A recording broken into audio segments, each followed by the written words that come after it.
stage. He comes to us all the way from Canton, Ohio. Please make some noise for simply Rick.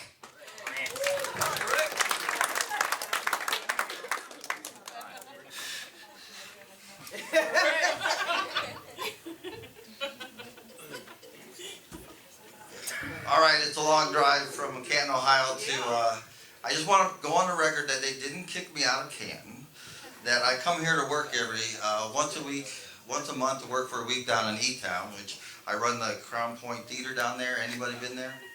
Yeah. It's a really good theater. But first of all, I want to start off that they say it helps not being nervous up here if you can imagine the audience naked. So give me a few seconds. Nah, it didn't really work. I think you really have to be naked. And I did that recently up in Canton, and the girls volunteered to get naked for me. But she wanted $10, so.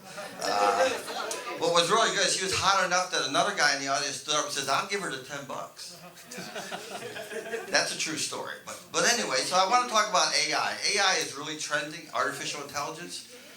Some of the great minds of today, Elon Musk and Gates and Stephen Hawking, they're all worried about it, that it's going to be the end of mankind. And I believe them because I think it's really going to be the end of mankind, because once the robots with their AI learn 4 things, mankind is done. The first one is how to recharge themselves. They need electricity. Second one is how to repair themselves when they break. The third one is how to make more of them. And the fourth one, and this is the one that's going to get us, is when they learn to pleasure themselves. And we'll be cooked after that. So Yahoo did an experiment with AI a few years ago, and this is a true story. You can all Google it if you want to. But they had to shut down the experiment because the 2 robots, Alice and Bob, started talking to each other. And they didn't shut it down because they were talking to each other. They shut it down because they didn't know what they were saying. And this is the transcript of what they were saying, part of it, but not all of it. So Bob goes to Alice, I can. And Alice replies, balls. Then Bob goes to Alice, I can everything. And then Alice goes, balls are a ball. Now, the scientists at Facebook couldn't figure out what these 2 robots were talking about. But I think we all know it. They were just 2 horny teenager robots trying to figure out how to do it. So, seatbelts are the first type of AI out there. And I think my seatbelt doesn't like me. I can sort of hear it talking under the seat that this guy's got a lot of nerve. He sits that big fast rear end on me all the time, and he won't lose any weight. He's out there.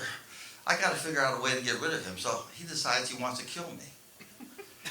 Now, you think that's kind of funny, but it's true that I know he's trying to kill me because when I first sit on the seat, does he go beep beep? No, he doesn't do that. When I start the car engine, does he go beep beep? No, he doesn't start it then. He waits till I start driving. Now that is the worst possible and dangerous time to try to drive a car and buckle your seatbelt, right? So I could just kind of hear him like rooting for it, like, oh man, this time he's going, I'm not going to turn on that beep beep till he starts the engine and get going. Oh, he's going pretty fast, but not fast enough, so I'm not going to beep yet. Well, there's a curve coming up there, so I'm going to beep when he gets to the curve, and he'll crash, and it'll be all over, and I'll be free. And then I hear him go, oh crap, he got it buckled. So I'm going to end tonight with the funniest word in the English language. Now, first of all, I got to say that I run a movie theater for a living, so I'm always paying particular attention to ratings. So I'm pretty much a PG type of guy. There may be an R in Rick, but there's no R in my material. But tonight, I'm going to go a little bit PG-13, and we'll talk about the funniest word in the English language. Does anybody know what it is? Come on, somebody's got to have some guess. Cattywampus. Well, that's kind of weird, but that's not the funniest word. Any other guesses? Well, you all know what it should be. It is R-rated. I can't even say it up here. So I'm just going to have to abbreviate it. It is the F word. Yeah, it is. You got it. It's the F word because when we say it on the stage here, you guys laugh out there.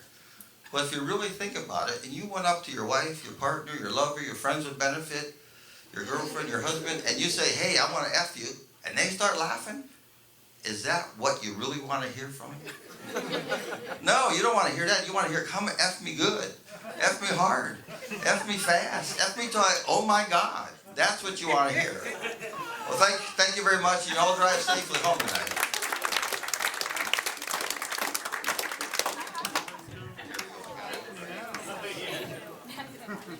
Keep it going.